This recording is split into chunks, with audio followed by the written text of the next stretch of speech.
guys want to just introduce yourself and spell your names and names? spellings and titles and all that good stuff? Bernie. Yeah, I'm Bernie Bilski, Bilski. Rand, Just step a little closer to the mic. Rand, R-A-N-D, Warsaw, W-A-R-S-A-W. Could you guys tell us in a nutshell what you invented? The invention is a guaranteed energy bill, which is like a budget bill without a true-up. And it's a method of hedging both sides in the transaction. So behind giving consumers, energy consumers, a guaranteed energy bill, there's a lot of mechanics. And the mechanics involve financial transactions between energy consumption or energy consumers and the energy providers.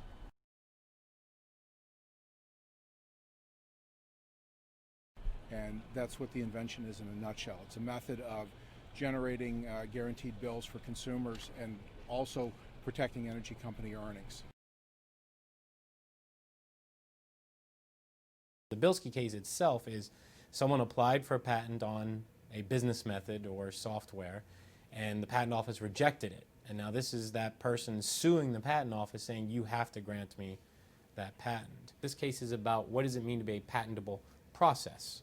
And so since software patents fall under the category of processes because they're not the machine and they're not a composition of matter, which are some of the other categories of things that are patentable, this case will define what it means to be a patentable process.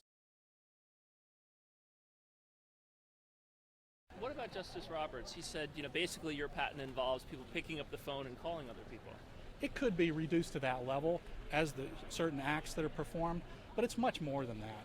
It has to do with selling a commodity at a fixed price to one party, selling to a different party at a different fixed price, identifying counter risk positions. If you look at Claim 4 in the patent, we have things called claims, which describe really what the invention is. There's a long mathematical formula in there that it didn't exist in nature or anywhere in the literature that these very inventive folks came up with. Once upon a time, math was not patentable, and now it is. Yeah, and we can have somebody like Bilski coming in and saying, yes, I worked hard on this mathematical equation, and therefore I should have a patent on this information processing method here. You mentioned in your claim that there's a very long calculation shown there. There Do is. you think a strong calculation or good math is a basis for a patent? It can be. The basic process of writing software is you take a broad algorithm of some sort, some means of doing something with abstract data, and then you apply variable names. So for our first derivation, let's start with just a simple matrix, a matrix of values, and we'll find the mean of each column, mean mu1, mu2, mu3. And we're going to define y to be x minus mu for each column. Now if we have some other vector x, we can take x dot s and find the projection of x onto this space. This is called a singular value decomposition. Now, here's the trick. Here's the great part. Now let's say this first row, x1, equals sexuality. Let's say x2 equals do you own cats? And x3 equals, I don't know, affectionateness. Okay, so now we'll also say that let's take a vector J1 equals Jane. Jane's responses on this survey. Let's say J2 equals Joe's responses. Now let's do the same projection as we did before. We're going to take we're going to take J1 dot s. We're going to subtract that from J2 dot s. We're going to find the distance between these 2 points, and we're going to call that compatibility. And in that simple step, we have derived patent number 6,735,568. The trick of our derivation was that before, with the singular value decomposition, we had abstract numbers. What the guys at eHarmony did to get this patent was to assign names to our variables. So instead of just an abstract x1, we have sexuality. Instead of an abstract x2, we have a preference for cats. And by making those assignments, by setting variable names in this manner, they were able to take an abstract concept and turn it into a patentable device. What we want to do, according to the heads of our patent institutions, is take mathematics and slice it up into as many slices as possible and hand those slices out and say, well, if you do a principal component analysis, if you multiply matrices for dating sites, well, okay, we'll give that to eHarmony. If it's for equities, we'll give that to State Street, and so on and so forth. And what we're giving out is basically exclusive rights to use mathematics, to use a law of nature in whatever context. And what we're getting in return is basically nothing. The patent is a government grant. In the U.S., it arises out of the Constitution. The framers included the provision for granting exclusive rights to inventors in our Constitution, and the belief was that that was important in order to reward people who had made technological advances that would benefit society.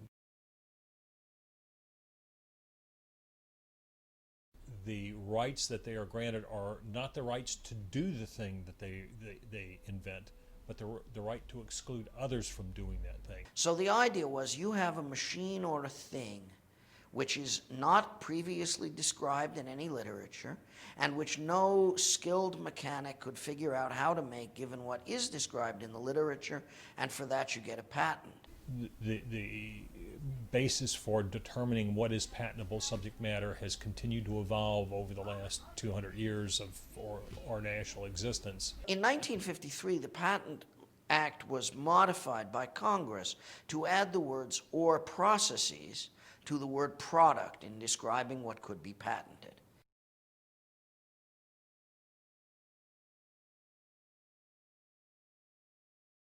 The Congress which did that was plainly thinking about processes of industrial manufacture, processes that produced something at the other end. Float glass on molten tin and it will become flat, or whatever. And it's unlikely that anybody thought of process at that time in terms of computer software, because we didn't have applications on computer software for many years after the last revision of the Patent Act.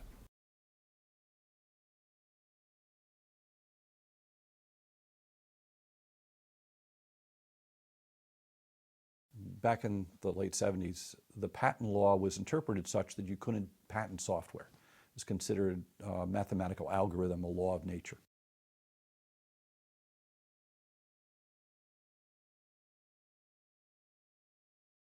The legal world changed. The environment was quite different, starting with some decisions by the Supreme Court, like Diamond v. Deere. The patent applicant was coming in with a new process for curing rubber. The temperature and the preciseness of the temperature is essential in curing rubber well. And the innovation that was being patented in this case was an algorithm to monitor a thermometer that was basically in the process and determined when the rubber needed to be released and cooled.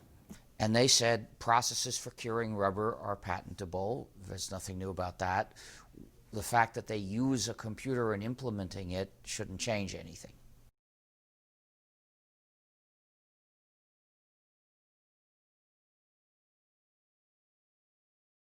The Supreme Court makes it clear that you cannot patent software because it is only a set of instructions or an algorithm, and abstract laws of nature, algorithms are unpatentable in the US itself. And however, there was the creation of the Court of Appeals for the Federal Circuit. The problem being solved, in some sense, begins with the fact that trial court judges always hate patent cases. And the reason the trial court judges hate patent cases is for a single trial judge, a lawyer who has spent his or her life doing litigation, a patent case in which she or he is going to be required to find detailed facts about how paint is made or how computers work or how radio broadcasting operates is an opportunity just to be made into a fool.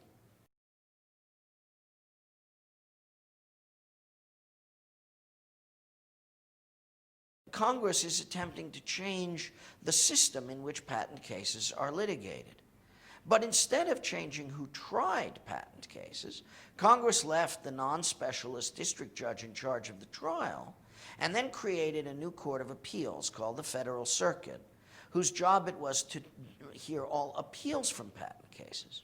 Rapidly, of course, this court filled up with patent lawyers. And the patent lawyers then made the law in the Court of Appeals that applied to all those district judges who were still making non-specialist decisions of which they were afraid. Naturally, the Federal Circuit turned out to be a place which loved patents.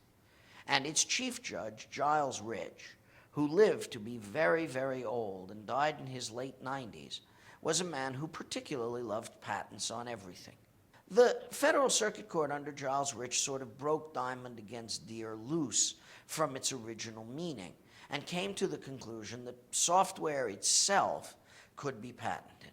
The Supreme Court basically left everything to this court to decide. The PTO actually used to reject patents on software, like in the early 1990s, and they did not allow them, and the applicants would appeal those rejections to the Federal Circuit.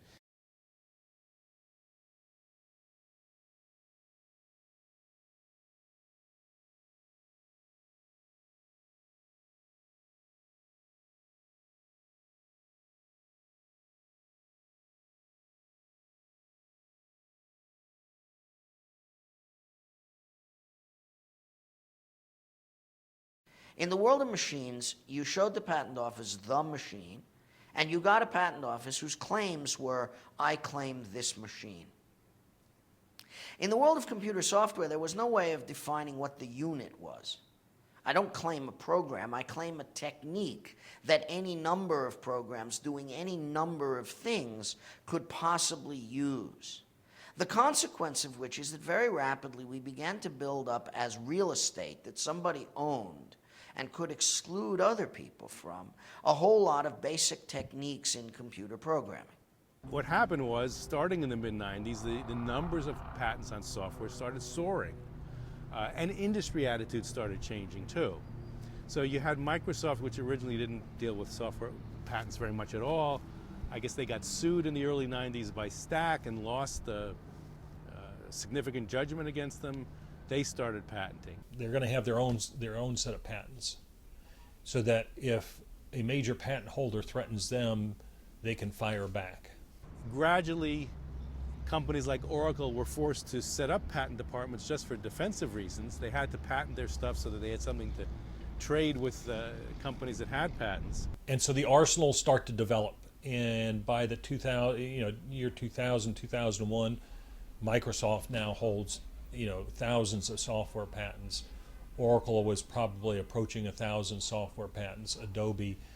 All of them have become more and more aggressive patenters, and some of the ones who were against software patents ended up suing other companies. And so what you've had is an explosion of patenting first, and then an explosion of litigation. By the late 90s, about a quarter of all patents granted were software patents. About a third of all patent litigation involved software patents.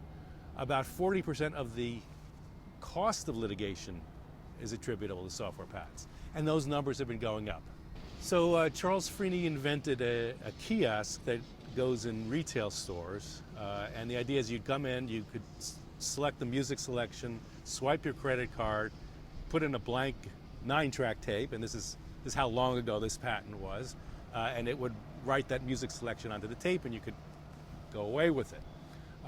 The patent was drafted in a this very vague language, so there were terms like point of sale location and information manufacturing machine, and Freeney eventually sold this patent to somebody who wanted to interpret those terms very broadly to basically cover e-commerce. So here was this, this very limited invention for this kiosk, and he wanted to interpret those terms in such a broad way that it would cover transactions that took place over the internet, that you could make them in your office, in your bedroom, in your house, anywhere. And so it covered virtually all of e-commerce. The courts initially didn't agree with that interpretation, but they appealed it, and the appellate court largely agreed with them, and they were able to extract some settlements out of well over 100 companies. But the significant thing is, here is this patent. You can't tell what its boundaries were until you get to the appellate court. What most people thought its boundaries were turned out to be wrong. One of the key properties of a programming language is very, very precise. You can look at any programming language in any language, any C, Python, or any language like this, and you know exactly what it's doing. And you can look at two pieces of source code, and you can say, are this doing the same thing or different things? And we do this because computers are very picky, and we need to tell the computer exactly what we need to do in order to accomplish some task. The language the patent lawyers use is almost the opposite. There's an advantage in being vague and in being broad and being non-specific, because the broader your language, the more things you sort of catch in your net. So it is a large problem in our patent system just defining simply what is the context or the borders of the patent. And what does it cover, what does it not cover? And that ambiguity causes a lot of chilling effects, because people are going to avoid doing anything that could possibly be covered by the patent, even if in reality the patent wouldn't cover what they want to do. Let's imagine that in the 1700s, the governments of Europe had decided to promote the progress of symphonic music, or as they thought, promote it, with a system of musical idea patents, meaning that anybody who could describe a new musical idea in words could get a patent which would be a monopoly on that idea, and then he could sue anybody else that implemented that idea in a piece of music. So a rhythmic pattern could be patented, or a sequence of chords, or a set of instruments to use together, or any idea you could describe in words. Now imagine it's 1800 and you're Beethoven and you want to write a symphony. You're going to find it's harder to write a symphony that you won't get sued for than write a symphony that sounds good. Because to write a symphony and not get sued, you're going to have to thread your way around thousands of musical idea patents. And if you complained about this, saying that this was getting in the way of your creativity, the patent holders would say, oh, Beethoven, you're just jealous because we had these ideas before you. Why should you steal our ideas? People have been making music for thousands of years. There was never any need for patents in the field of music. And since the computer industry has made programming possible, people have been developing software as well since the beginning. There was never a need to have patents in this field in order for the activity to happen. Most everything we were doing back before 1980, before 1981, those things, patents played no role in it. Cut and paste, the embedded ruler in word processing, word wrapping, a lot of the things that are real important that we take for granted and that are much more innovative in many ways than many patents that we have today, because patents can be on some very, very minute things, and that's the way the law works. Those things happened. We had great advances without patents. One of the world's most respected computer scientists, Donald Knuth, has said that if software patents had been available in the 1960s and 70s when he was doing his work, that it's probably the case that computer science wouldn't be where it is today. There would be blockades on innovation that could seriously have prevented the kinds of technical solutions that we take for granted today. The programmer writing a long program might conceivably need to check whether 500 or 1,000 different techniques are patented, and there's no way that she possibly could. The patent office issues hundreds of software patents all the time. Every Tuesday they issue 3,500 patents, and a large number of those relate to software. It's just impossible to review all those patents every week to make sure you're not doing something that could infringe them. So there's a provision in the U.S. patent laws that basically holds patent infringers imposes greater liability if they're shown to willfully infringe. So basically the idea is that if you knew about a patent and you infringed on it, you should have a stricter penalty than if you didn't know about it. But what this results in is this situation where there's a real disincentive to follow what patents have been made and what new inventions there have been through the patent system. Because if you read every patent, then, or there's evidence to show that you've read patents, then you are liable for willful infringement. Then you knew about the patent and you infringed it anyway, and the penalty is treble damages. A number of the people who filed briefs in this course suggested that software should be removed from the scope of patentability. Can you comment on that? Yes, well, I obviously disagree with that, and I don't believe that software should ever be removed.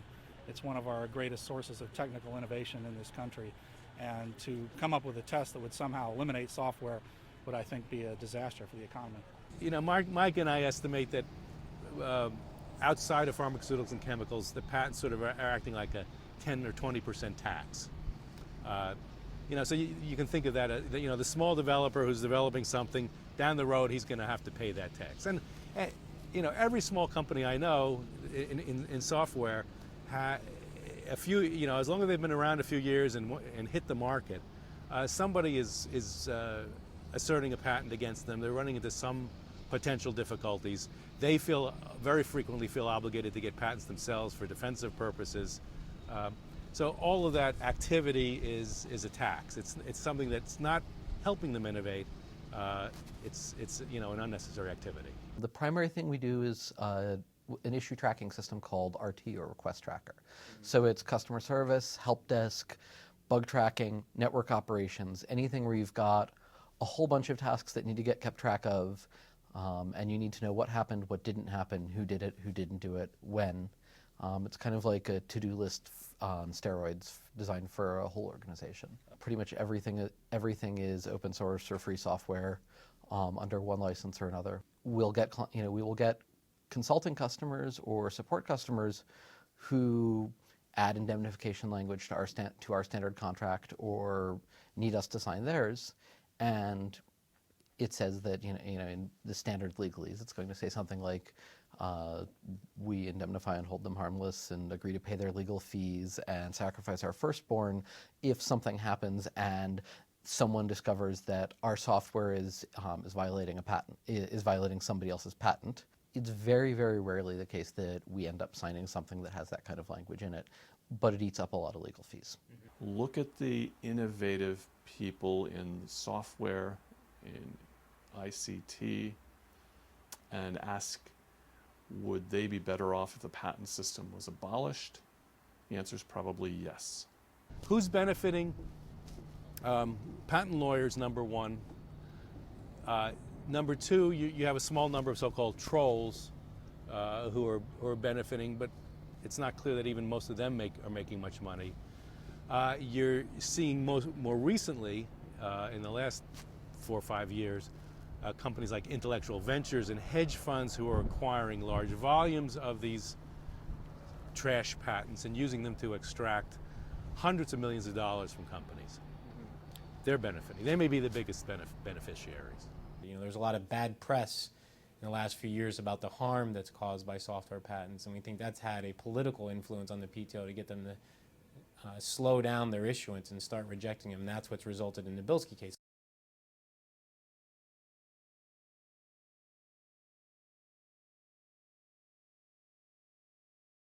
Well, the biggest first bad press story was the BlackBerry patents, where all the congressional representatives have their BlackBerries, and there was a company called NTP that sued the manufacturer of BlackBerry, saying that all BlackBerries infringed its patent. Well, NTP was this company which is just a one-person holding company. They didn't make any products or services themselves. And so, you know, this got a lot of attention. It was in the Wall Street Journal and the Washington Post, and congresspersons were really upset that they may lose their BlackBerries and they may not be able to communicate efficiently. And so that caused a lot of attention. Then you had all these patents on like banking methods and imaging for checks that those patent holders have been asserting against the banking industry, and the banking industry has a lot of influence on Capitol Hill, and so they've been going down there and saying, look, these types of patents are causing us lots of harm. Then you add into that the whole patent troll phenomenon in the Eastern District of Texas, with small patent holders suing large IT companies like Google and Microsoft and IBM and Hewlett-Packard and all these companies also have legislative influence, and they've said, these types of patents are causing real harm to our business, they're costing us jobs, they're increasing the price of products and services that we offer to our customers, and you need to do something about it.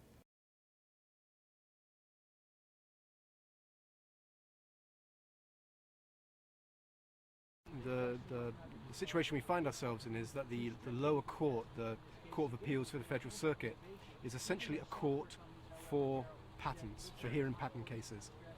And this is the first time that the Supreme Court has taken up that scope of patentability. And specifically, this test that was implemented by the lower court does talk to software patents. And so there's basically a 20-year history of software patents being granted due to the lower court. And so we are hoping that the Supreme Court will clear up the mess that the lower court's created and restamp its authority, which basically said that you cannot have software patents. When you saw the arguments that were brought by Bilski's lawyer, the patent bar is, in some sense, an organized lobby, and a expansive subject matter that's available to be patented is in their interests. And it's clear that that was frustrating to some of the justices. Some of them were frustrated by how expansive patentable subject matter has become. I mean, they seem somewhat dismissive of the idea that you could patent this particular idea. I think that people have a hard time getting over the idea that you could get a patent on hedging commodity risk. But if you actually look at the claims and look what's in there, it is a process, and it's no different than any other process. It just may be that it's not the way that they've thought of patent law in the past. We were encouraged by the comments by the justices, which showed that they were skeptical and which suggested that they understood that software is little more than a series of steps that could be written out as a mathematical formula or written out on a piece of paper or, as was mentioned by one of the justices, typed out on a typewriter. Software patents on a general purpose computer have never been explicitly endorsed by this court. And this court has also shown no compunction about reversing rules that have held for a very long time. They clearly thought that the petitioners here were trying to get a patent on something very basic, some basic forms of human activity.